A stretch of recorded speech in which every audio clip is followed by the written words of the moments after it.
vous édifie. Yango wana Bible ezoloba Nzambe abetaka. Ti na 4e génération, yango yo papa, yo mama, na mabe ozali kosala, yebaka Nzambe abetaka. Esengeli totombolaka malamu, totombolaka malamu po génération oyo ezala malamu. Tobondelaka. À cause ya souffrance, otika kosambela. À cause ya bana, otika kosambela. À cause ya famille, à cause ya mobali, à cause ya sœur ou ya frère, à cause de maladie, elembisa yo nzoto. Olingi soko sambela te, pasi eleki. Pona nini? Jérémie 33:3. Nzamba zoloba belela ngai na kolakisa yo mabomba minyonso oyo yo yebaki te. Jérémie alelaki akanisaki pasi na ye ezalaki kowuta epai na Nzambe yo poninga mendenge nini naza kosouffrir vi na ngai ezochange te. Me Nzamba atalisi ye alobi yo lukanga ngai na komonisa yo mabomba mi. Yango David akendeki koluka alobi ngafo na bondela Nzambe na yeba ponda nini pasi kote na Israël. Chaîne qui vous édifie.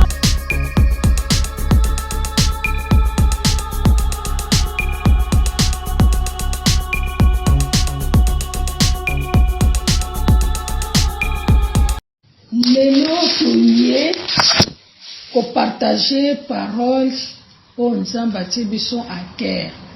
Ya liboso na pesi merci na bana na Nzambe. Nzambe abatela bino, Nzambe abomba bino, Nzambe apesi biso lisusu pema na bomoi po ete tokutana lisusu, toyokana lisusu, to partager. Nzambe azwa lokumu. Kolo na pamboli yo po ete yo ozali malamu. Merci kolo pona liloba oyo tolingi to partager. Fungola matoi ya mwana na moko nkolo. Pesa kimia na motema ya moko na moko oyo azangi kimia Nzambe na lola. Tobeleli yo paske yo ozali Nzambe. Mosusu azali te bobele yo. Papa, merci, merci kolo na nyonso. Na kombo na Yesu Kristo. Ke makela na Yesu Kristo ezingela biso. Amen, amen. Teme na biso ya mokolo na lelo ezali à cause de quoi ta vie ne change pas. Tu as fait 50 ans, 40 ans, 30 ans, 20 ans dans la vie chrétienne, mais ta vie ne change pas. Pourquoi ta vie ne change pas? Lelo na ye kolobana na moto moko awa. Pona nini vi na yo ezali kobongwana te? Memi na vi ya mokili oyo tozali kovivre, me yo vi na yo ezo change te. Okoma kolela bapasi, baprobleme, nyonso, minyoko ezali kolanda yo tango nyonso. Pona nini? Yoka lelo ndeko na ye koyebisa yo.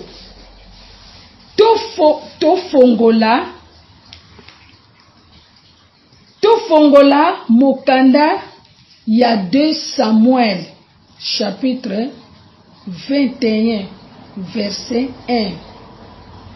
Bandeko, maloba ya Nzambe ezali kotalisa biso boye. Na temps ya David, nzala ekotaki makasi na Israël. Durant 3 ans, David alukaki elongi ya Nzambe. Est-ce que biso to lukaka elongi na Nzambe soki pasi eyeli biso? Mais David alobi ngai na kokondima makambo te esengeli na kende koluka elongi na Nzambe na yeba pona nini pasi ekoti pendant 3 ans na Israël. Nzambe ayebisi David à cause de Saoul yango nzala ekotaki na Israël. Po atangisaki makila yango kanda na Nzambe emataki makasi pona mabe oyo Saoul asalaki yango Nzambe afrapaki peuple Israël. Lisumu ezalaki pona David te, ezalaki pe pona bana Israël te, kasi ezalaki pona Saoul.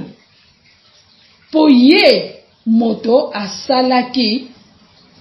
asalaki mabe pe roi ya Israël. Ye moto azalaki roi ya Israël. Yango wana Bible ezoloba Nzambe abetaka. Ti na 4e génération. Yango yo papa, yo mama.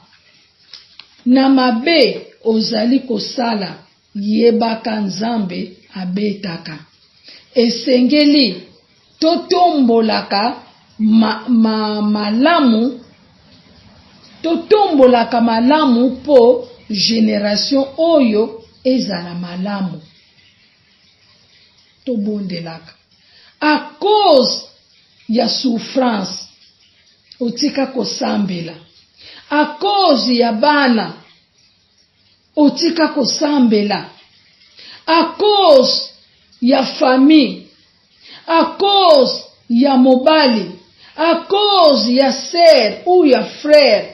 À cause de maladies, elembisa yo nzoto.